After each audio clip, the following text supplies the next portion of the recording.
तो जिंदा है ईरान का सबसे शक्तिशाली जनरल अहमद वाहिदी। नमस्कार, मैं हूं नीलू।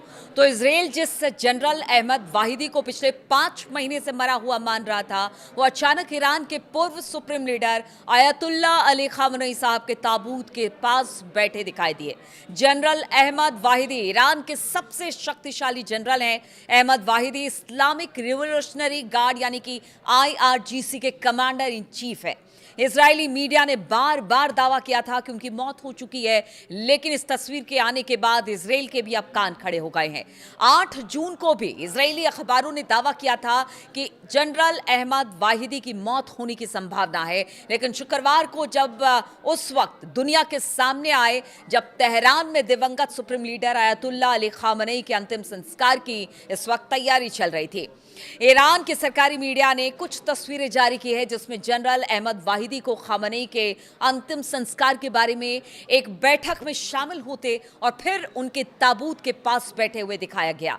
गुरुवार रात तेहरान के डाउनटाउन इलाके में सुप्रीम लीडर के पुराने घर के पास ईरान के धार्मिक नेतृत्व ने उनके लिए एक छोटी सी प्रार्थना सभा आयोजित की थी। जानकारों का मानना है कि अमेरिका के साथ युद्ध को स्थायी रूप से खत्म करने की बातचीत में ईरान के कड़े रुख को तय करने में वाहिदी एक अहम भूमिका निभा रहे हैं। माना जाता है कि वो उस छोटे से समूह का हिस्सा है जो ईरान के नए supreme leader ayatollah Mustafa Khamenei के सीधे संपर्क में है। मुस्तफा 28 फरवरी को हुए इजरायली हमले में घायल होने के बाद से अब तक अंडरग्राउंड एक तरह से कह लीजिए छिपे हुए हैं, जबकि हमलों में उनके पिता अली खामनेई की मौत हो गई थी।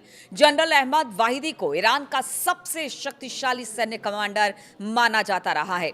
1 मार्च 2026 की बात करें तो उन्हें ईरान के सबसे ताकतवर और प्रभावशाली सैन्य शाखा इस्लामिक रिवोल्यूशनरी गार्ड यानी IRGC का नया कमांडर इन चीफ नियुक्त किया गया था। ईरान में पारंपरिक सेना से कहीं ज्यादा शक्तिशाली IRGC को माना जाता है। वाहिदी इस पूरी संस्था के मुखिया हैं। अल जजीरा की एक रिपोर्ट में बताया गया कि वाहिदी अपने पूर्ववर्ती कमांडरों के मुकाबले कहीं ज्यादा आक्रामक हैं।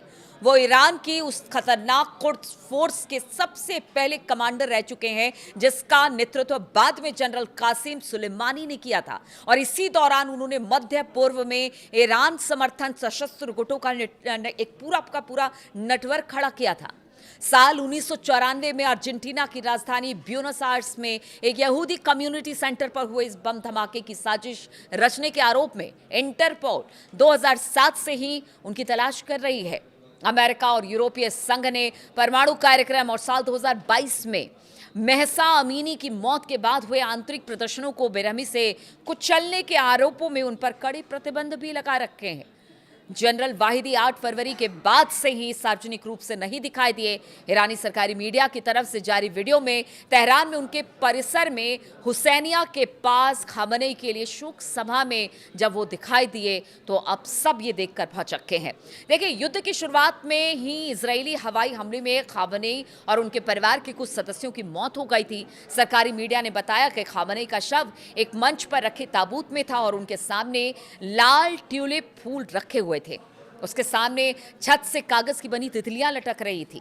तस्वीरों में काले कपड़े पहने शोक मनाने वाले लोग दिखाई दे रहे थे जिन्हें सरकारी मीडिया ने 2025 के 12 दिवसीय युद्ध और हालिया ईरान युद्ध में अपने प्रियजनों को खोने वाले परिवारों का सदस्य बताया था। ये लोग स्कार्फ और अन्य चीजें फेंक रहे थे ताकि उन्हें ताबूत से छुआ जा सके।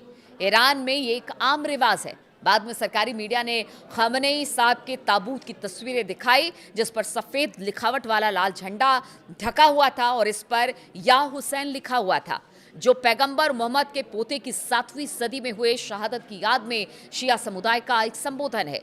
यह झंडा इराक के करबला में इमाम हुसैन के सुनहरे गुंबद वाले मकबरे पर फहराया जाता रहा था। ये झंडा पारंपरिक रूप से अन्यायपूर्ण तरीके से मारे गए व्यक्ति के बहे खून और बदला लेने की एक पुकार दोनों का प्रतीक माना जाता है। शनिवार से ईरान में खामनेई का कई दिनों तक चलने वाला अंतिम संस्कार कार्यक्रम अब शुरू होने वाला है और उनके शव को ईरान और पड़ोसी देश इराक के कई शहरों में ले जाया जाएगा। अंतिम संस्कार की शुरुआत तेहरान की ग्रैंड मुसल्ला मस्जिद से होगी, जहां अधिकारी सड़कों को बंद करके और रोजमर्रा की जिंदगी को रोकने की योजना बना रहे हैं ताकि शोक मनाने वाले खामनेई को श्रद्धांजलि दे सके। लेकिन इसी बीच अगर इस तरह से एक शक्तिशाली जनरल की जिंदा होने की खबर आती है तो कहीं ना कहीं ये इजराइल और अमेरिका दोनों के लिए बहुत बड़ा झटका है, क्योंकि अगर वाकई जनरल अहमद वाहिदी जिंदा है तो फिर कहा यह जा सकता है कि ईरान के लिए एक बड़े स्ट्रेंथ के तौर पर इन्हें देखा जा रहा है। बहुत बहुत शुक्रिया मेरे साथ इस वीडियो में शामिल होने के लिए।